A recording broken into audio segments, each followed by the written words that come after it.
Hi everybody, welcome to the last episode of season 1 of the Book Chain Project.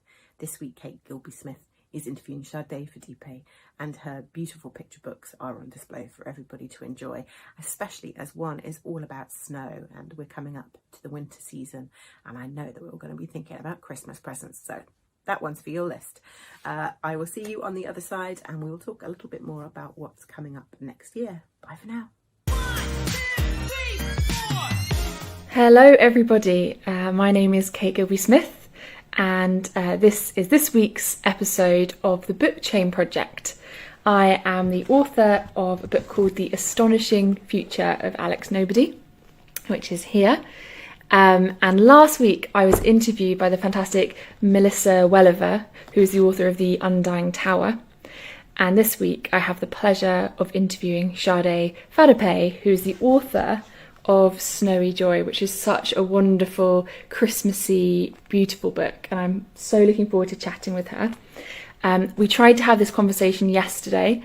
The Book Chain Project interviews are normally on a Wednesday at this time, but there were some Instagram issues which are kind of happening across the board, and so I couldn't add Sade in. So I'm really hoping that those problems will have resolved, and any moment Sade will be joining us. For anyone who doesn't know about the book project, it was started by Kitty Kettle, and the idea is that authors interview authors. And so, as I said last week, I was interviewed by Melissa Welliver. This week I'm interviewing Sade Fadipe, and the week after that she will be interviewing somebody else. I can see that Sade has joined, so I'm going to see if I can add her in, and fingers crossed that it works this time.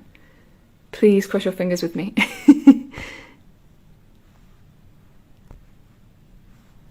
There we go, hopefully that's working. We will see.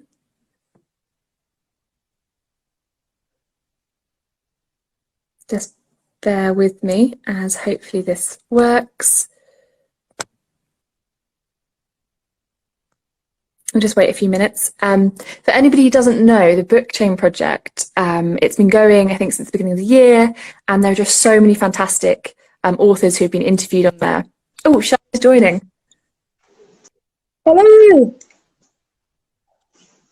Oh, welcome. We made it. We made it.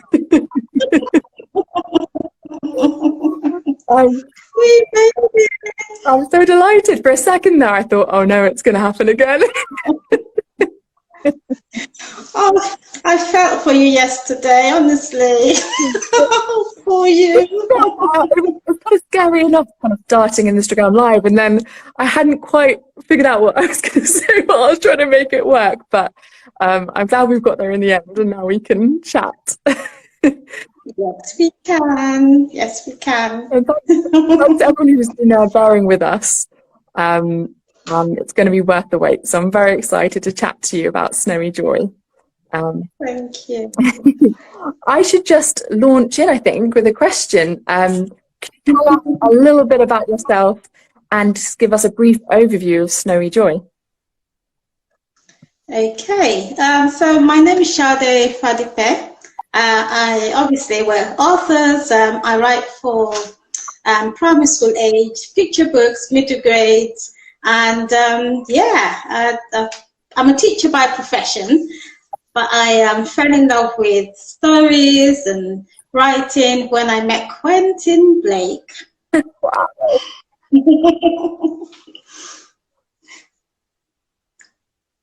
I'm so jealous you got to meet Quentin Blake. How did that happen? Well, I was working at a school in Nunhead, and he came along as an illustrator, but I was fascinated by his stories, and so from then on, I kind of thought, there could be something in here for me, but, we never really see ourselves in this light. So it took me, I think, probably a good 12 years to actually brave it and, just pen my first story. And I went out to live in Nigeria for a bit, and as a teacher trainer back then, as I was preparing resources for the teachers, I kind of thought, this is a bit foreign. We're using the British national curriculum. We're using, content from foreign places. And I thought, why can't I create something that's more relevant to their experiences? So I gave it a try. It took a good couple of years, a good few years, but eventually, by the time we relocated back to England, the book was ready. It was ready to be published there. It was ready to be published here. So it was a lovely homecoming for me. Oh, wow, fantastic. And how do you think your experiences as a teacher, and also I know you were a linguist before that, how have those experiences kind of affected your storytelling? Well, I think if I knew that I was going to go into writing when I made the choice between literature or linguistics, I probably would have chosen literature. But I was fascinated by script, and I wanted to learn a new language, so I chose Arabic, the Arabic script, which I just had a fascination for anything that wasn't the alphabet, the typical alphabet. So yeah, that was, I spent 3 years learning Arabic, and I really was quite keen on getting a master's in it, but that didn't happen. So my experience as a teacher and, you know, being a linguist and, you know, knowing how words work and how relevant they are to certain age groups has all helped. They've all helped in, you know, being, you know, the little author that I am. I'm always quite jealous of children's authors who were teachers before, because you get to really see how children respond to books, and you obviously get a great overview of the books that are being published and the books they love. Did you kind of have that experience as well? So the one thing that I missed when I came away from mainstream teaching was the daily experience of sharing stories with children. And if you know, sometimes things would happen at the end of a school day and there'd be a mad rush and you can't get a story in. Those were disappointing days for me. Any day that I couldn't read a story at the end of the day, that was like, you probably shouldn't have gone to work. So my you know, my love for children's books and my love for just seeing children sit around me, listening to a story, is just something that I can't compare to anything else. So when I go forth to schools, that's the one thing that I look out for. It's mainly just having these kids in front with me and being mesmerized by the stories or by the illustrations or by the by predicting what might happen, getting to talk about the blurb, talking about the cover, before actually delving into the story proper. Yeah, it's amazing. You learn so much from that process. I'd love to ask you a bit about Snowy Joy, which I absolutely loved reading. I think it's perfect time to be reading it because it's, you know, just ahead of Christmas. It's pretty cold today, so it really gets you in the mood for Christmas and what's around the corner. And I love the journey that the main character goes on, and the kind of lessons she learns along the way, and the blend of kind of Nigerian culture with the kind of British Christmas traditions. I'd love to ask you a bit about how you came up with the idea for the book, and how it's become the book it is today. Okay, so as I knew you were going to ask this question, so I prepared myself not to get emotional. Round about the time we prepared to return to England, there was an unfortunate situation close to my children's school, and which was a bit traumatic for them. They didn't see the actual incident, but in driving them home, we could see the black smoke and, you know, some of the things that I talk about in the book, we could actually see. Yeah. So there'd been a bomb blast close to their school, and we could see, you know, they could see it. And when we came, the one thing that bothered them was, so, Mum, we can leave because we, you know, we were born here, you know, we're British. But what about them? You know, and so there was that element of guilt that I noticed that they were experiencing, and I had to find a way of putting it into words. I had to find a way of comforting them and explaining, you know, it's not their fault. This is who you are. You know, we went to spend time out there, and yes, you've made relationships, and you know the relationships are still very strong relationships, but you know, your mom's always been a dual citizen. I've always, you know, I was born here, my parents took me to Nigeria, and I did the same for my kids. So they had to understand the balance between, you know, being here and being there, you know. So that was what led to Snowy Joy. And especially because when we did come back, they actually got more news about, you know, it was around the Syrian war, you know, that was around about the time that we came, it was in 2014. So it wasn't as if, it was almost like, so yeah, we left there, we're here, and we're hearing more about destruction than when we were there. So it was almost like, you know, we haven't actually run away. We're actually still in the process of understanding what's going on within the world. So it was just my way of helping them make sense and probably helping other children have conversations with their parents and talk about what they hear in the news and what they might hear at school and what their friends, you know, and then probably if they come across children who have had that experience, what do we do? What do we say? How, you know, it's empathy. Yeah, that's amazing. I really got that sense reading the book because you explore those themes through a child's kind of perspective. I don't want to give too much away or any spoilers, but there are things they kind of witness that the main character Dana thinks is you know, a toys, or it's a kind of not really happening, and actually that is really happening. And so she kind of comes to understand what's going on. I wonder if you could just explain to people watching the kind of the story of the book without giving too much away. How the main character finds herself on a plane coming to traveling from Nigeria to St Albans.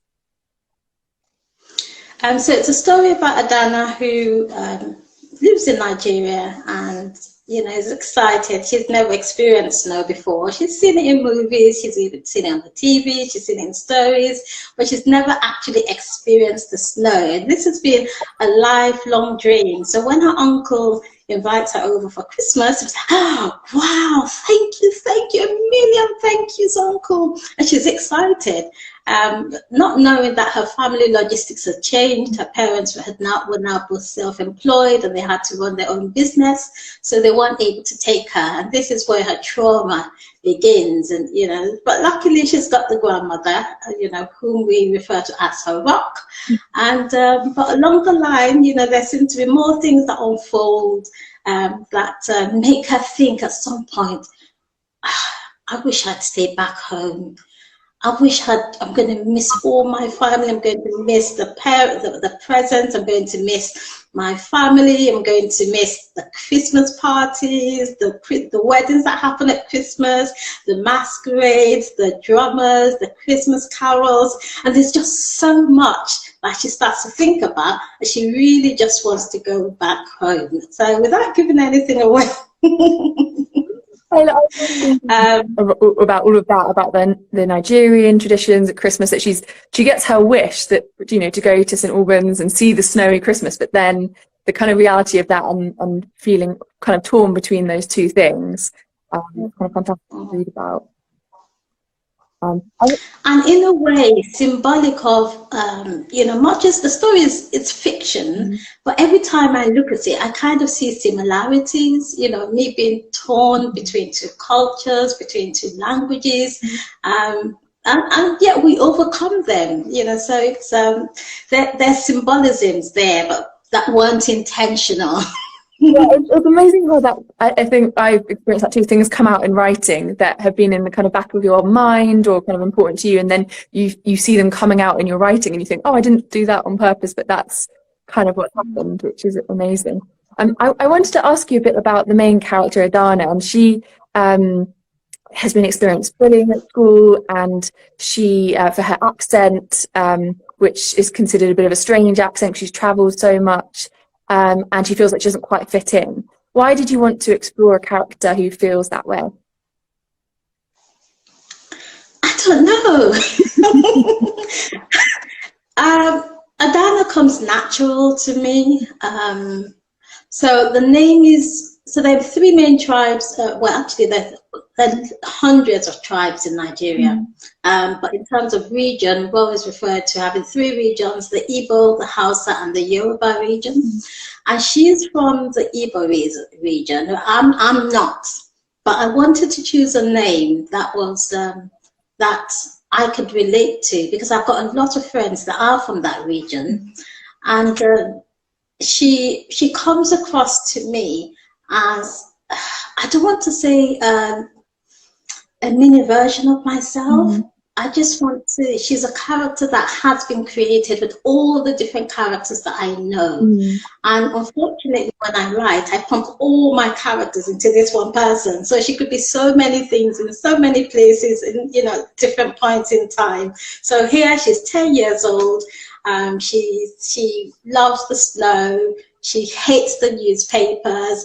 She's a bit cheeky. She can be impatient, and she, you know, she's yeah, a bit of an exaggeratist, you know. So yeah, that's who she is. I love that. And yeah, it's so interesting how characters can be formed, because a character can, well, I find it can have lots of myself in it in various aspects, but then, you know, a mixture of lots of people, you know, they go beyond kind of recognition, but they're going to have to be a little bit of lots of people. But they're always going to have, well, for me, they always have a kind of a shade of myself in there that I kind of recognise. I wanted to ask you, you were mentioning about how Adana kind of doesn't like newspapers. She doesn't want to hear about the news and the kind of the bad things. And I'm sure loads of children will really relate to that. And also relate to her parents kind of not wanting to, you know, switching off the channel when it's the news and there are kind of terrible things that are happening.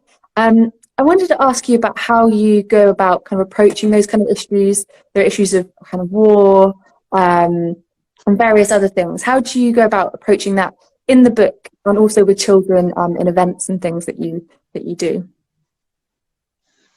So basically it's a conversation starter, and everyone would have their own experiences.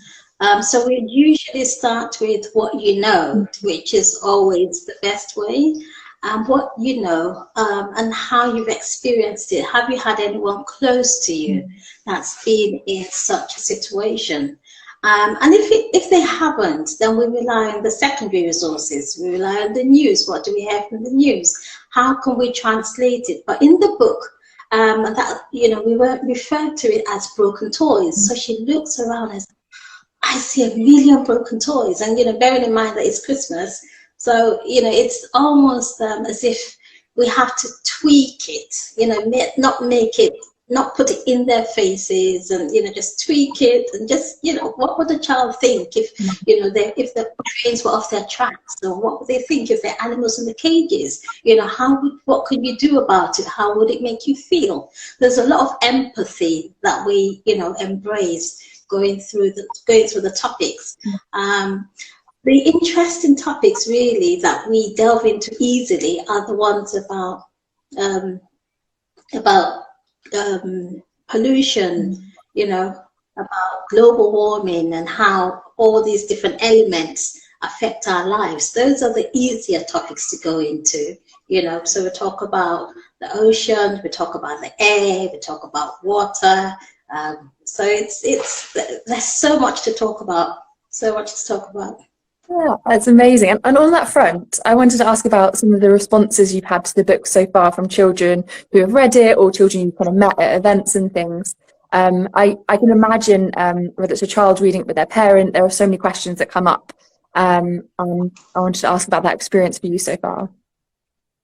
It's funny because when parents tell me that they've read it over days as a bedtime story, I kind of, how have you managed that? And what interests me the most is how much children already know. You know, so these are the kind of topics we just want to put to the side and not talk about, and probably switch off the channels, which is what I was doing. You know, they know so much. And unless we talk about it, and unless they hear our perspective about it, even when they hear about such topics in school, they still don't make those connections. So it's important for families to have these conversations about, you know, if they come across anything on the news that they know their child has seen, it's important to, you know, nip in the bud there and then. Because I know that my youngest had started to get stressed and frustrated. I think it was about 10, 11 then, and we had to have these conversations. Yeah, that reminds me what you're saying there of something in the book where all the adults on the plane are having a conversation about what's going on and about kind of very tough things like war, and the grandmother thinks that Diana's asleep, but she's not, and she's been listening to all of it, and it's kind of the same thing. We kind of underestimate how much children pick up and know and also want to talk about. Very true. Yeah. Very true. I'd love to ask you a little bit about just writing in general and why writing for children particularly appeals to you. For starters, I get to see them. I get to go into schools. I get to, go back into classrooms. And also, I think subconsciously, it's something that I probably always wanted to do. So I'd say that it comes natural. It comes natural. Yeah.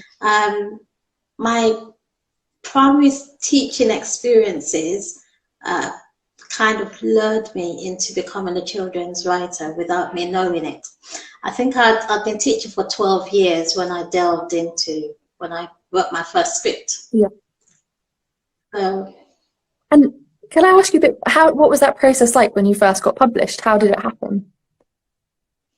Oh, I'd say just like Snowy Joy, I'd say it was magical. Yeah. It's magical. So as I'd said earlier, I was taking a teacher training program, and I wanted to take something Indigenous into the session the next day. So I'd scripted overnight. I'd scripted this fun ABC story, and I was so excited. I was going to take it into the training session and show them. I said, look, this is how you can use Indigenous content. But lo and behold, I left it at home. So I was a bit disappointed with myself. And then exactly 2 weeks later, I went for an autism seminar and sat next to, he sat next to me, a lovely doctor, Dr. Eaton. He's Caucasian, but was working in Nigeria then. And we just got chatting, and he said, what do you do? I said, I'm a teacher. And I said, oh, but I just wrote a script. And I said, oh, really? I know a publisher that's just set up. And, I said, oh, really? He said, yeah, Cassava Republic. And I'm thinking, oh, wow, okay, let's make the connection. And within 6 months, I'd signed a contract. Wow. And when I met Cassava, the director, she said, I've always wanted to publish or, to create an Abecedarian book.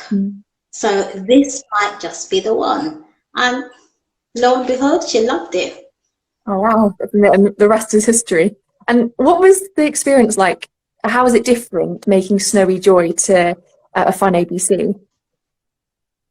Very different, very different. I think with Snowy Joy because it's got that personal element, even though I told my publisher that I was writing in middle grade, I kind of like, yes, but no, I wanted to keep it to myself. I wanted to gain control, probably, especially being traditionally published with the first book. I wanted to have an element of control over this one. I wanted to be able to do whatever I want to do with it, whenever I wanted to. But there are also certain salient issues within there that I just think are not yet resolved. So even though it's out in the world, in a way, I still feel that I have an element of control over it. But the one thing that I haven't said is the lady who comes in to support the children is representative of my foster mom, so I'd lived with my foster mom for 3 months, and I didn't actually realize that until I revisited her when I was about 25. And she said, she's talking to a friend of hers. I said, oh, I've had her since she was 3 months. And I'm thinking, oh, I didn't know that. I thought I'd gone to live with her when I was about 1. So my brother had been there before me, a lovely English family in Rovenden. My brother had gone to live there, and my parents took me to meet him. And so we lived with her for about 6-7 years, and that was our home. So when we went to live in Nigeria, it was very strange, very different. And we got used to it, but there was always that homesickness. There was always that draw. Yes. So yeah, that's fantastic to know, because I can I can really see those themes coming out in the book, and I can tell it's such a personal story. All of those kind of emotions feel they kind of come across so strongly. Fantastic. I also wanted to ask you a little bit about the wonderful illustrations. So you can see the front cover and then the inside, just wonderful illustrations that children will love looking at by themselves, or if they're reading it with a parent, they can talk about it, and it really adds to the story. What was that process like of working with the illustrator? There we go. So there were two illustrators that worked on the book. The person who did the front cover is called Tayo, and he's based in the UK. He's a massive, renowned artist. You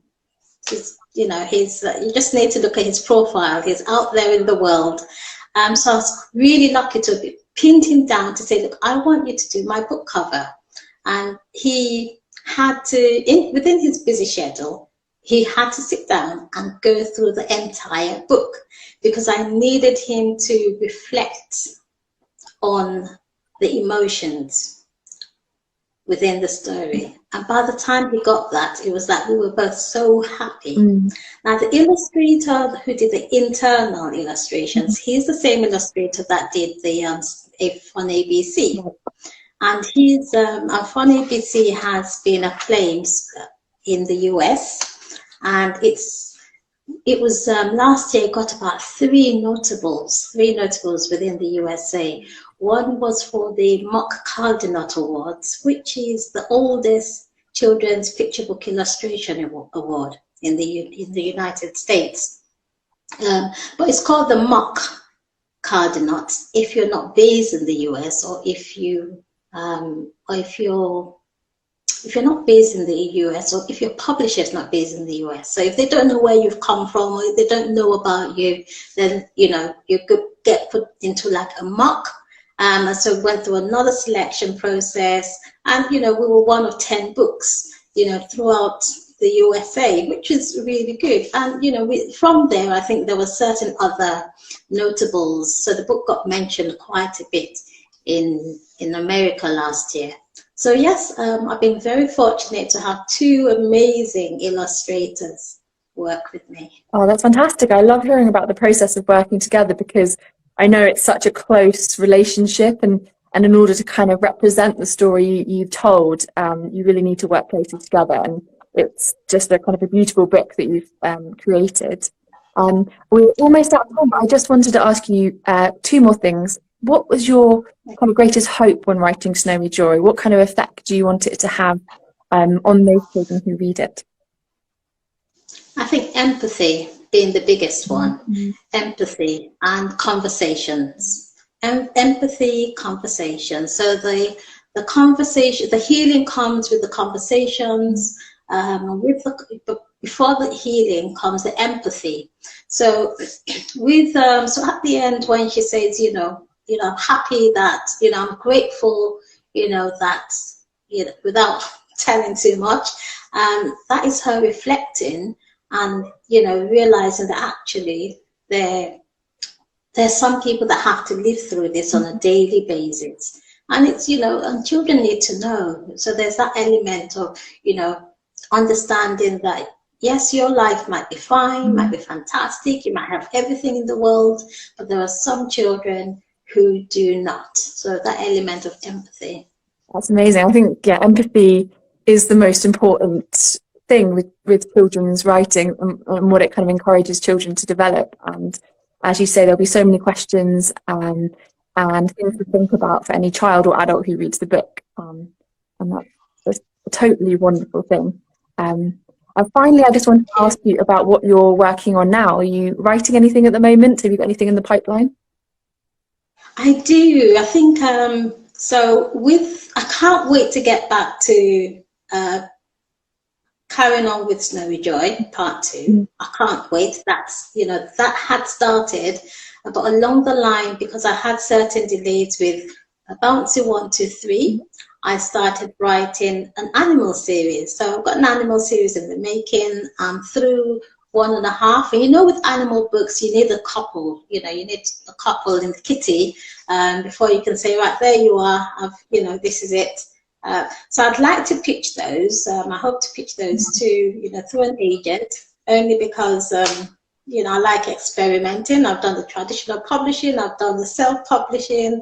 Next would be to get an agent. I just want to explore and understand what everyone else is doing, but in my own time. But I've also got a twee. I'll call it a twee.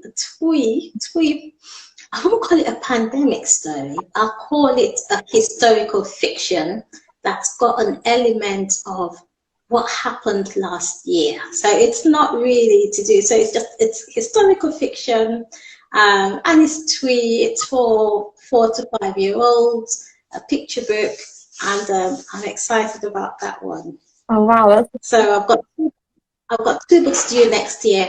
2 books to come next year. Books to come next year, and then more beyond as well in the plans. Wow, you've got lots in the works. That's really exciting. Where can people buy Snowy Joy? It's on Amazon or Yes, it's on Amazon. It's on Amazon and on my website shadizone.com, and you can just on my Instagram. My links are there. And I would be in touch with anyone that has. I've got a program coming up from the 1st to the 3rd of December where I'm going to read the entire Snowy Joy in 3 days. Oh, wow. And that's, but in what we call griot style. In griot style. So I'm not just going to do a read. There's going to be rhythm. There's going to be drums. There's going to be music. There's going to be poetry. So bringing all the artistic dimensions into Snowy Joy from the 1st to the 3rd of December. So if anyone wants to come, yes, let me know. The link's in my bio, my Instagram bio. Brilliant. So go to the link on your Instagram bio and your website, and that can all be found there. And everyone can watch all of the Book Chain project interviews on YouTube, Spotify, and on various authors' Instagram accounts. Thank you so much, Dada. It's been such a lovely conversation. And thank you, Kate. You've been amazing. Thank you. Wonderful. Thank you so much, and thanks everyone for watching. Thank you so much, Sade. That was such an interesting interview. I loved hearing all about your influences and inspirations for Snowy Joy. Thank you. Great, and we now have just a few quick fire questions that I'm going to fire at you, and then we will be finished. So whenever you're ready, I will start firing the questions at you. Okay, so as a writer, what would you choose as your mascot, avatar, or spirit animal? And it can't be anything from one of your books. Spirit animal would be a rabbit. Very nice. Funny rabbit. Okay, and could you share with us your top writing tip? I'd say scribble. Just scribble your ideas. Don't call it writing, because writing could be a bit technical. So I'd say just do a bit of scribbling. I love that. That's brilliant. I do lots of scribbling myself. Okay, and if you could only eat one meal and drink one drink, what would it be? It would be biscuits and cranberry juice. Oh, what a lovely combination. I like that. Ginger nut biscuits and cranberry juice. Ginger nut biscuits. Oh, amazing. I've got some ginger and chocolate biscuits in the cupboard that I bought this afternoon, so making me think of those. I could come over. Yeah. Just need to get some cranberry juice in. Okay, and next question, Marvel or DC? Marvel. I said the same, so good choice. Snap. Okay, and Bugs Bunny or Mickey Mouse? I'd say, it's a tricky one. I love both. Bugs Bunny. Nice. Good choice. Okay, and this is quite a hard one, I think. What 3 books, if you could only take 3 books to a desert island, or if you could give them to an alien, what would those books be? 3 books, 3 books. Actually, I've got one that I am meant to be finishing off. I haven't started it. It's an awesome book by Reaching Out, Touching High, Stretching Low. New Daughters of Africa by Margaret Busby. I'd also take a book called Imagine This by Sade Adenira. She's probably not someone that you know, but she, because I'd read so much foreign stuff, when we lived in Nigeria, hers was the first contemporary fiction that I actually read. And she made me more interested in indigenous content. And last one would be, which I have bought, but I haven't read it, is Drumroll Americana by Chimamanda Adichie. Got it at home, but Christmas, I'm going to read it. It's been a long time coming, so it's high time I read it. Oh, amazing. Great choices. I love Americana. Have you read it? I have, yeah. I really enjoyed it. It's fantastic. So you beat me to that one. Well, you have to let me know. We can talk about it after you've read it. Certainly, certainly. Thank you so much. I've had loads of fun chatting to you. Thank you. It's been the same. Thanks, Sade. Thanks, Kate. That was the last episode of season 1 of the Book Chain Project. I'm really grateful for every author that's taken part and given their time and given their passion to being part of this journey over the last year. The chain will continue next year. We do have authors who will be taking part, but we're going to take a break for a few months so that I can finish my second novel and that we can all catch up on the fantastic interviews that we've got to listen to. So I hope you found this series really useful and really interesting, and that you found some new authors to love and some new books to share. This is my debut book, The Boy I Am. My name is K.L. Kettle, and as I'm recording this, I found out today that my novel has been nominated for the 2022 Carnegie Awards. It's huge, and I'm really grateful for everybody who put me forward. I'll be doing a special video about that on my channel. If you look up K.L. Kettle, you'll find that. But for now, we're going to take a break, and I'll see you for season 2.